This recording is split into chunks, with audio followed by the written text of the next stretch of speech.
In today's video, we're going to teach you how to identify one of my all-time favorite books, AD&D First Edition, Deities and Demigods.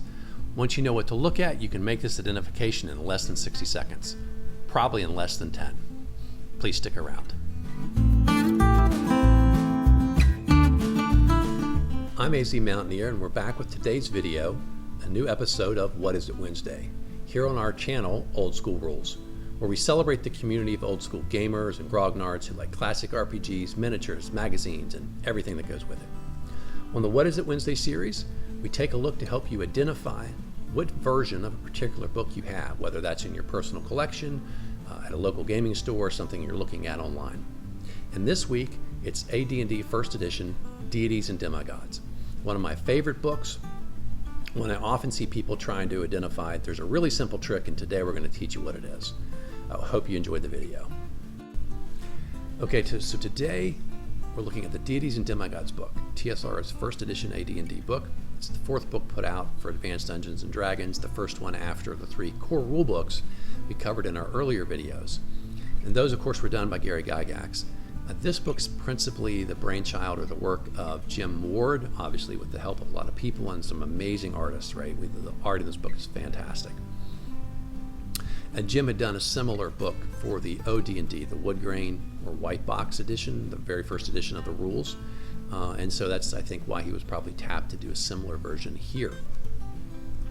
This book is pretty easy to identify. There's a little bit of a story that goes with why the original 2 printings had some different content from the subsequent printings. And that's obviously the key difference, is 2 pantheons that are in the first 2 printings disappear after that. So here's the cover. This is the first, second, and third printing cover. It's a little bit more purple, has the wizard logo at the bottom, and here's the 4th printing cover. And I'll go back and forth. You see it's a little more purple, then it becomes a little more blue. Wizard logo, Wizard and the Moon logo. Those are the differences. And here's where, again, to use the arrows to show you sort of the purplish coloration and then the logo at the bottom. In the other videos, we always take a look at the copyright page. Frankly, the copyright page is the same in every single printing of the book, but the art is so darn good, I just wanted to share it with you. Errol Otis, right? His art is an important part of early TSR art, and this book, he really shows it off. And in particular, if you have those early printings of the Cthulhu mythos, Errol Otis does all the art for that, and I think his style was perfectly made for those drawings. Okay, where do we look?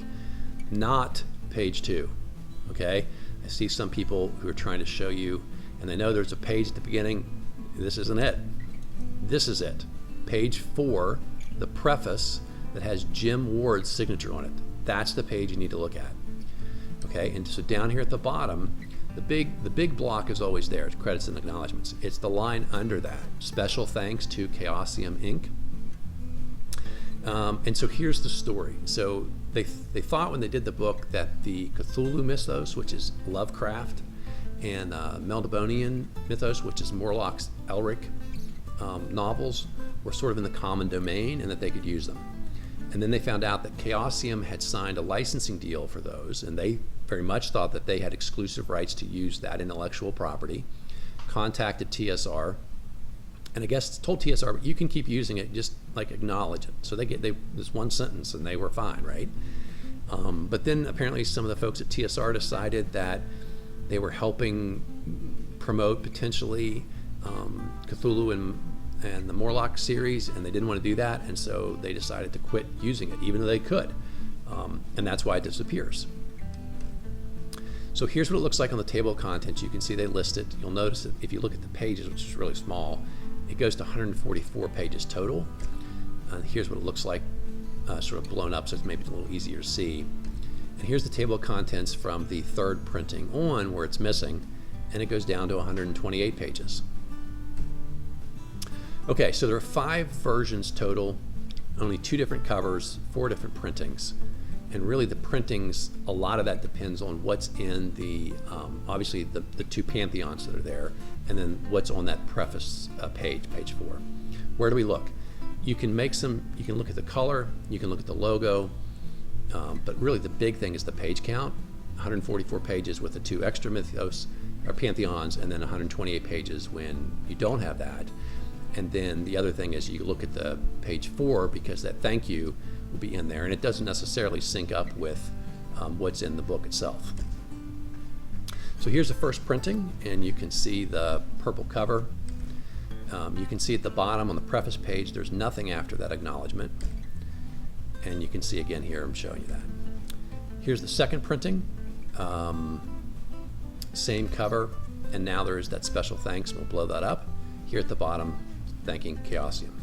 Third printing, the mythos gone, the 2 pantheons are gone, but now we have the thank you stays in there, and you'll see though in the table of contents those are missing. Then in the fourth printing we have a different cover, different logo, same table of contents, and then the original fourth printing, the thank you still there, and the fourth plus is when they finally print it and decide that, or realize they need to take it out because the mythos aren't in there anymore. And so here's a chart to help you. I don't know that you need it. It's pretty straightforward once you think your way through the story, right? So they thought they could use it, so they didn't need to thank anybody. Then they realized they did need to thank somebody. Then they take it out because they don't want to promote them anymore, but they forget to take out the thank you. And then someone finally says, hey, why do you stop thanking those people that aren't in there? So that's it for this issue of What Is It Wednesday. Hope you enjoyed it. Hope it helps you. Certainly when you go and look online, this shows you which pages you need to have in there. You should always have the preface page, page 4, in your photographs, in addition to photos that show condition, the cover, and the table of contents, and you pretty much know for certain what you're going to get. Hope you're enjoying this series. Always a lot of fun to do. Until next time, my friends, keep rolling 20s.